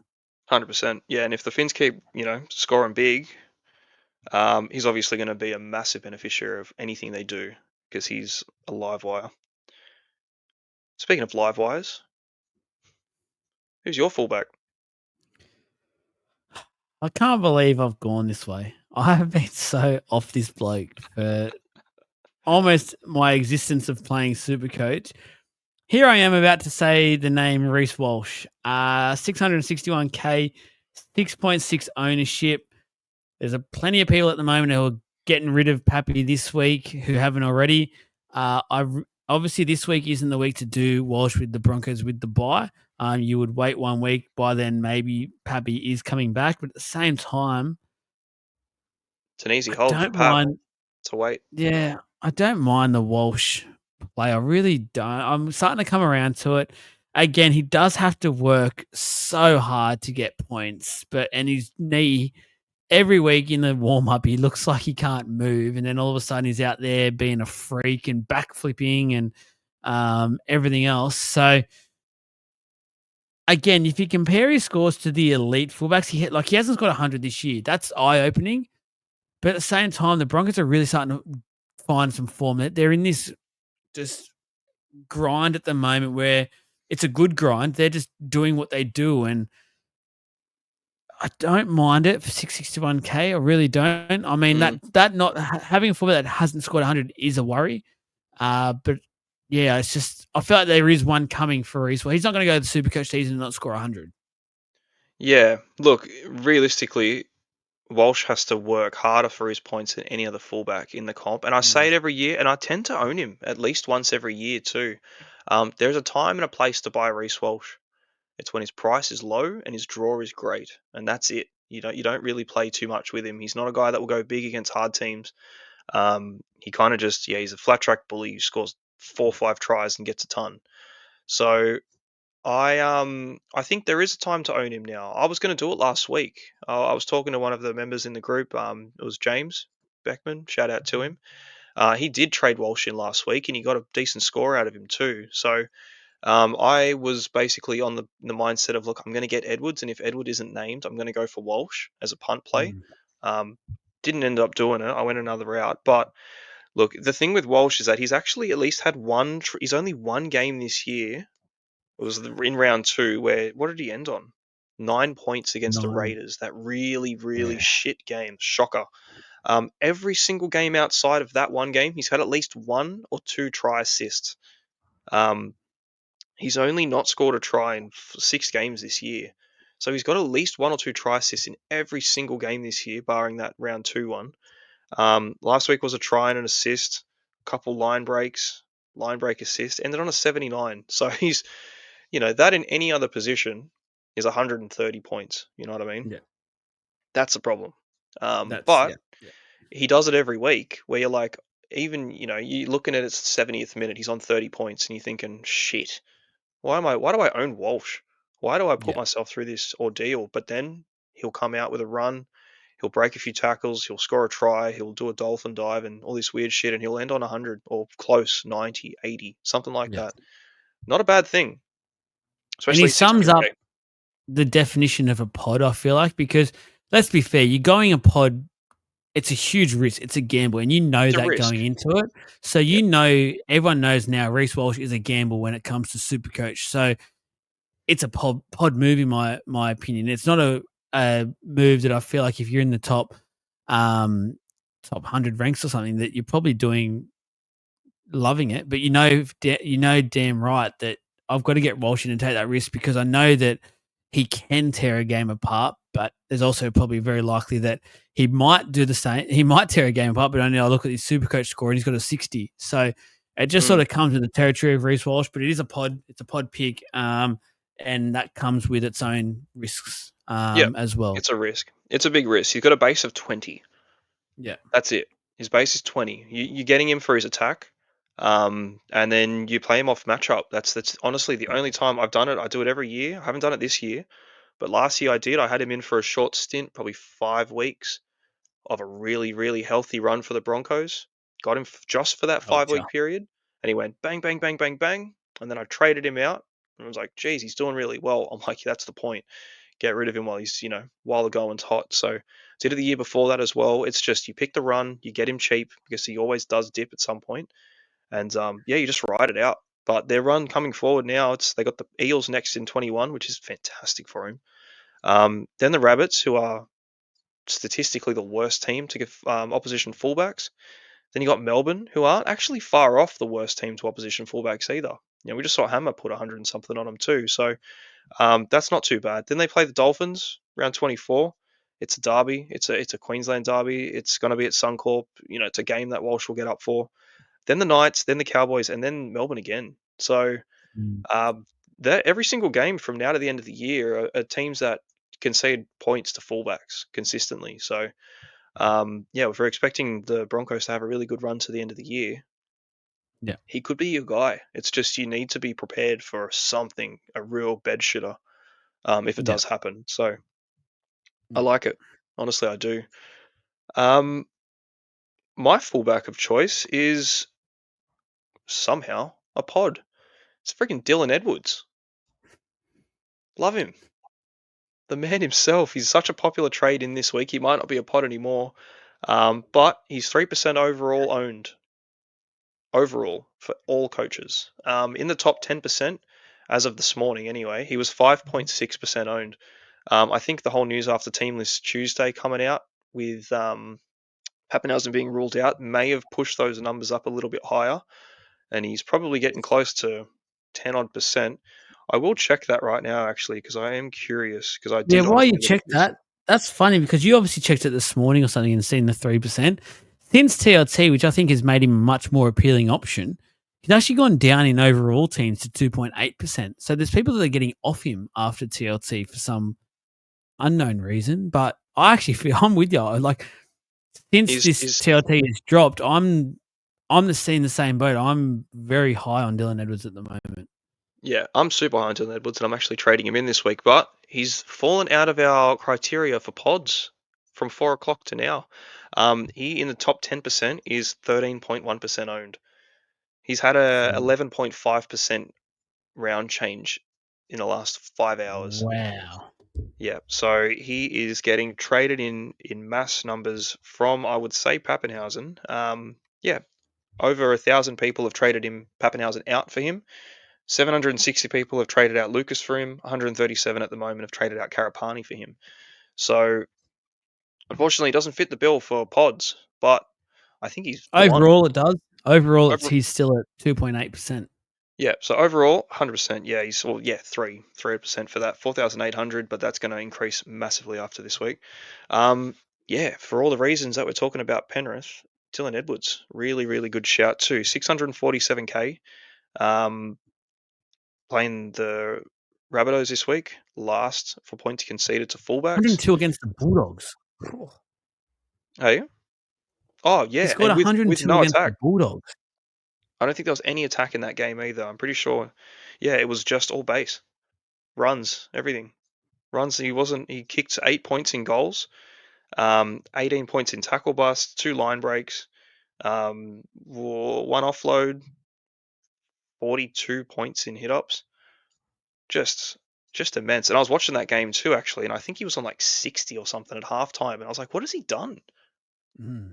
He's just been doing things, but he hasn't really made anything. Like, just watching him, he'll take a run and he'll get through and he'll do some stuff, and it doesn't look like he's really done anything. And then you check his points, Yeah. I'm like, fuck, that was a line break and a 4 point run just in that little thing that he's just done there. So, um, yeah, so the form is turning for him. Like he had a little bit of a slower start to the year, but Penrith did. Every single one of them did.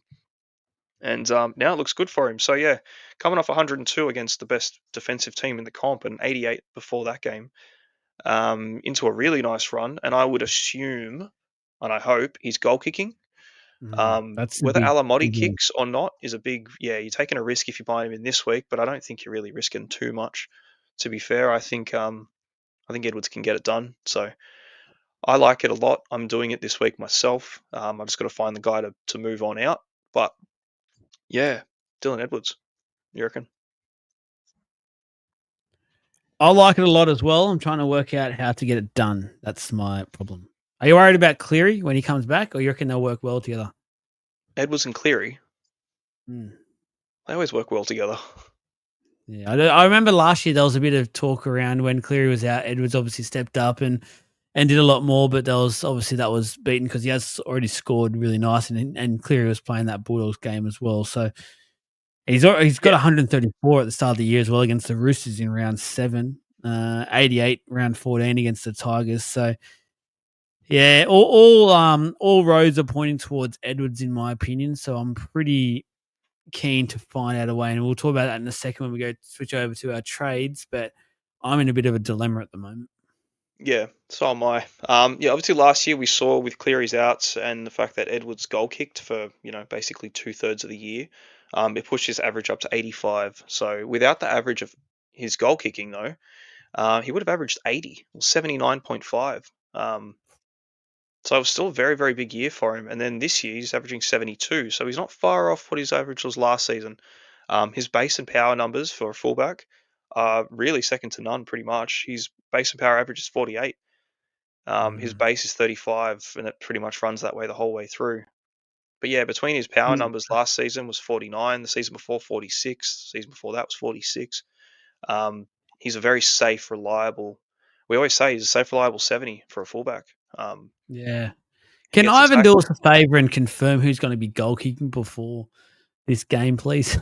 I don't think he's going to do that. I think we've just got to wait for the first try, Oh, which might not take too long. It might get done pretty quick, and then we'll just see Voldemort line up to the tee, and yeah, just thank our lucky stars. Would be nice to know. ah, goodness me. Yeah, I don't think he's Goodness that me. generous. But yeah, that's our list of pods. Hope it Just helps. a, I just one quick little point I want to raise here. Sure. Shout out to the King Gutho, who at round 5 peaked at 828k is now at 490k. Holy moly! Oh my goodness me, that has What been a a bit of a fall from drop. grace, that one. But Yeah, how nuts, hey? 113, 146, a 130, and then just crud oof. very quickly. I started that because I traded him in, and then he just turned to shit. So, anyway, Yeah, shout out to me. thanks. That's it. That's the Poddy Pod. If you have any questions and things like that for us, you have any other players that are appealing to you, you want to raise it with Jesse and Trav, things like that. Make sure you do join that Legends group. Make sure you do hit the chats up, things like that. Message page will help you get there. Again, it's only $2.99 per month, cheapest chips. I think it's the cheapest out there by some margin as well, and you're getting very much the same sort of content and you get personalized service and all your questions answered on the spot. So make sure you do get into that and ask us any questions there. But I think we've all realized now and can see that pods are very important. And funnily enough, some of these guys that just are not owned are actually scoring and scoring quite well in there. Yes, some of them have a risk involved, but we're not talking pods here to be guaranteed points. We're talking pods here for risky sort of plays where, you know Mm, what, you'll be hailed a hero if it works, but there will also be somewhere you might make it and it costs you. But you look back and you go, you know what, I was at that point in my game where, for overall point of view, I was either going to finish around 7,000 or something. And I was just got, oh, you know what? I want to shoot towards and jump up and get to that top 1K or something. And this is the time where you need to make that move. And if you go and fall and end up finishing 14K or something, does it matter? No. I'd personally rather chase the glory. yeah, 100%. There's no point. You're going to lose your head-to-heads, and you're going to finish in the middle of nothing. If you're not at the top, you're at the bottom, I would say. So if you ain't first, you're last. Go for the risk. May as well. What have you got to uh, lose when you're that far down? You know what I mean? Have some fun with it. yeah, Why I not? agree. Trades, mate. Trades. Well, what I'll be doing this week is I've got 7. I'll be going down to 5. With the plan that, so beforehand this too, I've got 8k in the bank, so I don't have a lot. Um, all I need and all I want is 100k in the bank to go Lucas to Haas next week. I'll move Keon back down from my front row into my second row. Um, and then I'll have Terrell May, Haas, and I'll probably just keep Tarpany, I would say, for the season. Because Lucas is nowhere now. He's got to go. And I Mm. don't really have too many other options. I've got Tino as well as a dual. So my front row's got some players, but like Haas is Haas. I feel like I just don't want to miss out on him this year. And again, for all the stuff that we spoke about with Walsh, I think Haas is just going to beat everyone's freaking heads in. So he'll be the play. I just need 100k. So what I'll be doing, and I don't know which way I'll go yet, is I do want Edwards. Initially, I did have Cleary in. Um, Obviously, that didn't happen, and now that he's not in, I don't know if I will. I think there's just too much of an injury thing, or whatever it is. There's a cloud around Cleary that's really not super clear. And take that part of his name away because it's not. Um, so I don't know. I might just fade him for the year.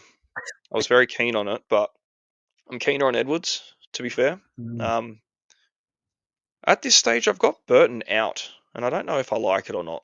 To be honest, I really don't know. So I've got Purdue in my centres. I can put him in my 5'8" to fill that hole, and then I can move. I brought in Mark in last week. I can bring any of my centres and put him back into that position, and then I've got a flex to work with, and that's how I've been looking at it all week. Is I've got this flex position that I can get someone in for. So it'll be Edwards for that, but I can't do Burton to Edwards in one move. I do need to fund it, and I need to be able to get 100k. So going Riley Smith to Talon de Silva nets me 103k after getting Edwards in, which is exactly what I need to get Haas in next week. So I'm considering that Burton and Riley out for De Silva and Edwards this week.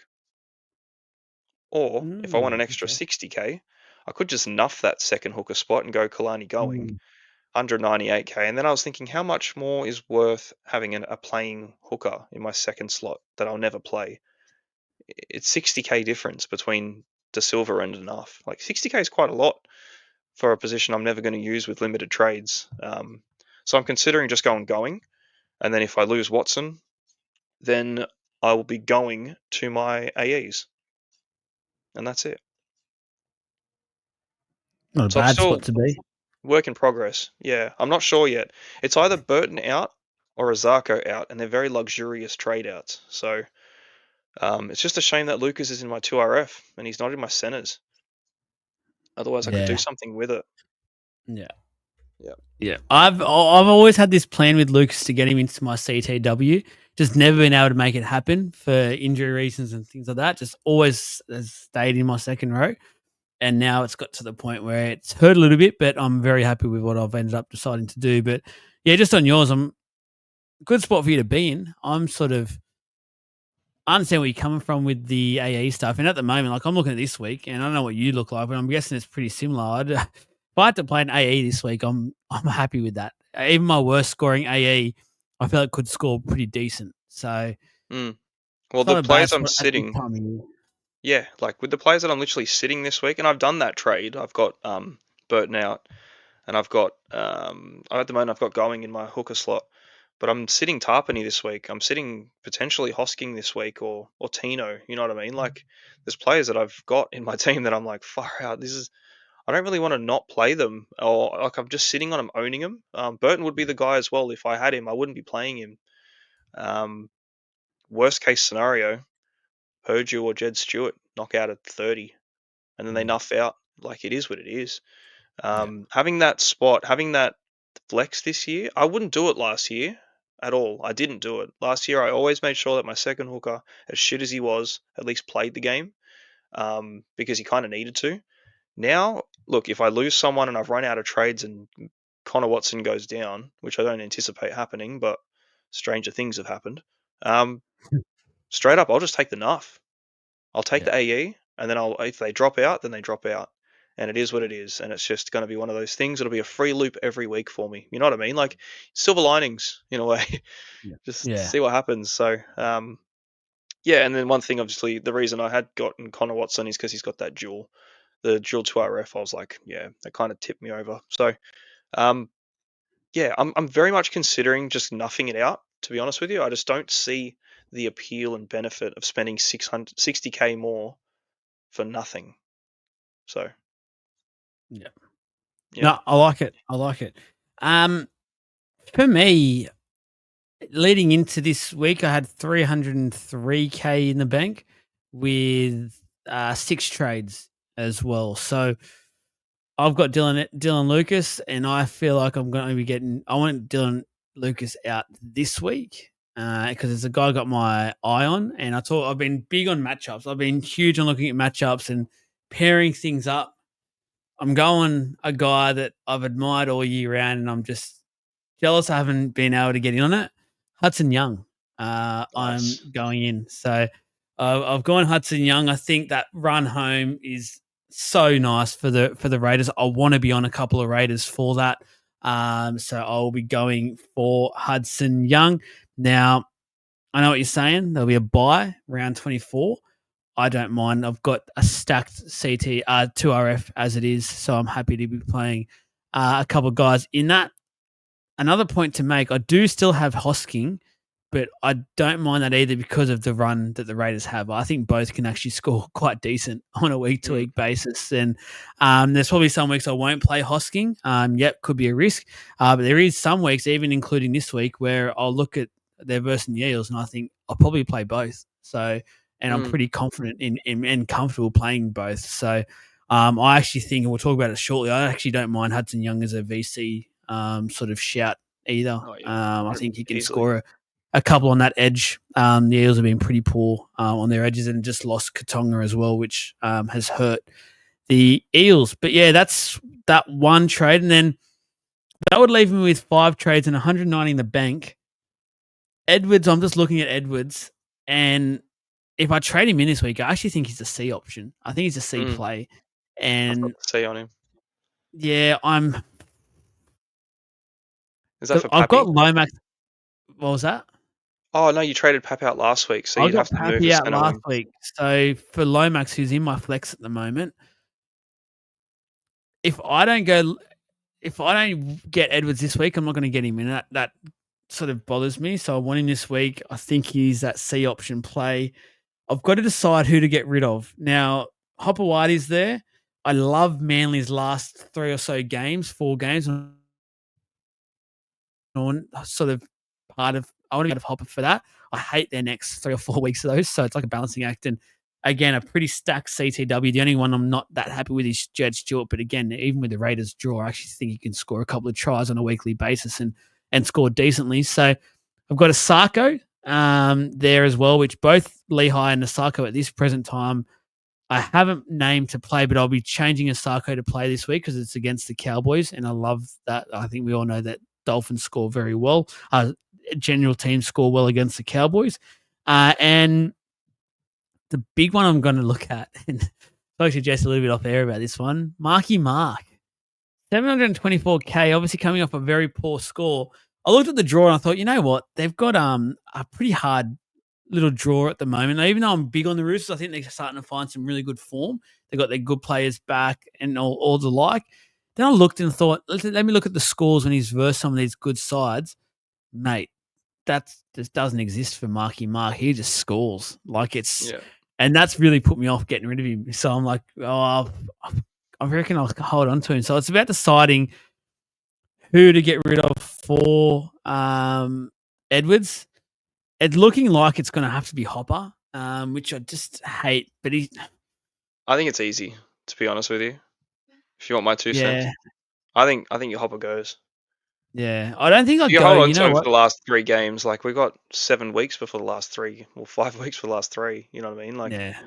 if you're weighing up, like, I know he's got big games in him, but since Turbo's gone to fullback at 59, 58, it's like, is it good? Yeah, it's all Yeah. right. Turbo's doing much more at centre. Turbo's doing a lot Freaking more at stupid. centre.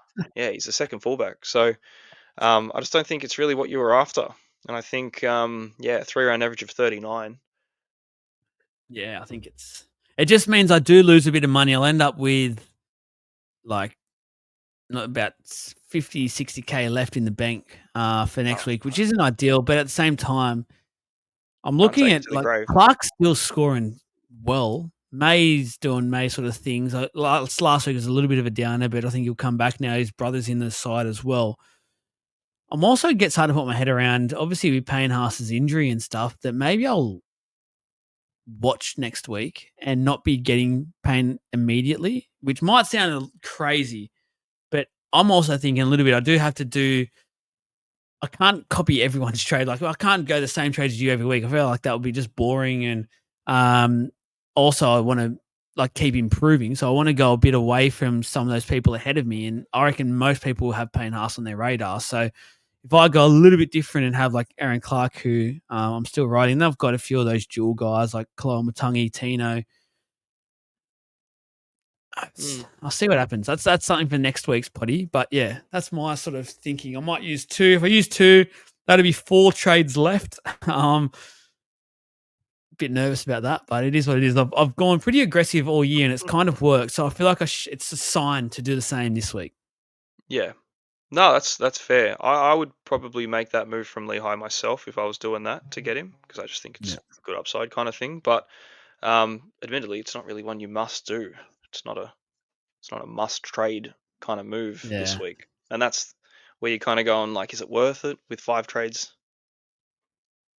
That's the thing. Like, Attack, just keep going forward. yeah, You've I just think got Edwards, good momentum.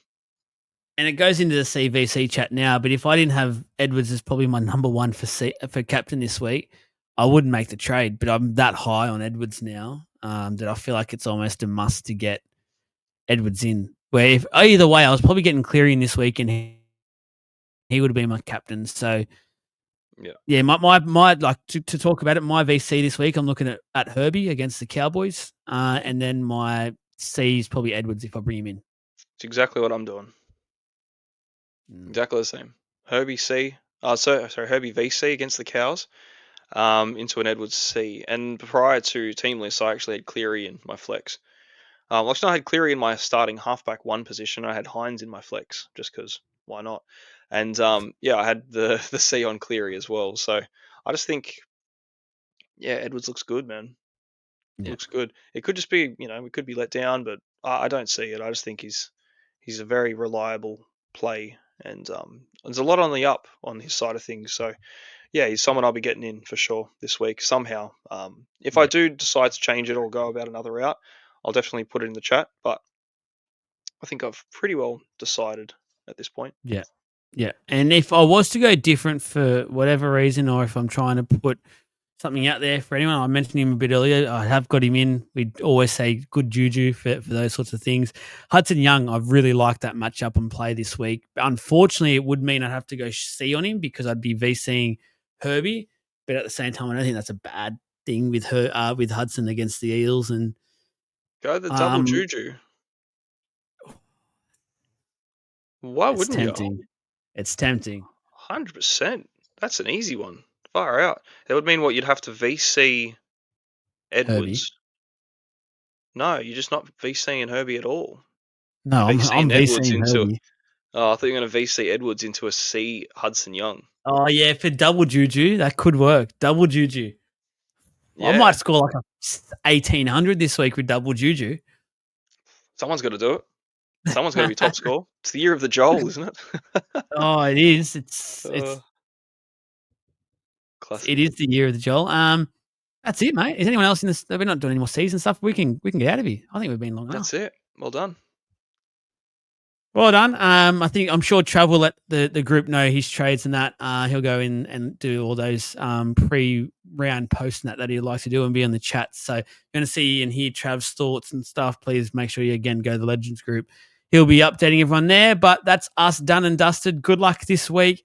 Let us know in the comments your trades, any talking points that you'd like to hear moving forward, or anything you want to say from this episode. And yeah, we will see you next time. Big shout out to the Caxton Street Brewing Company and Freedom Finance Group. We will see you all tomorrow night, Wednesday night. Jesse, what do you got? Have I forgotten something? Nah, not at all. Have a good night. Well, you're about to say something. So good night, everyone. See you later. See ya.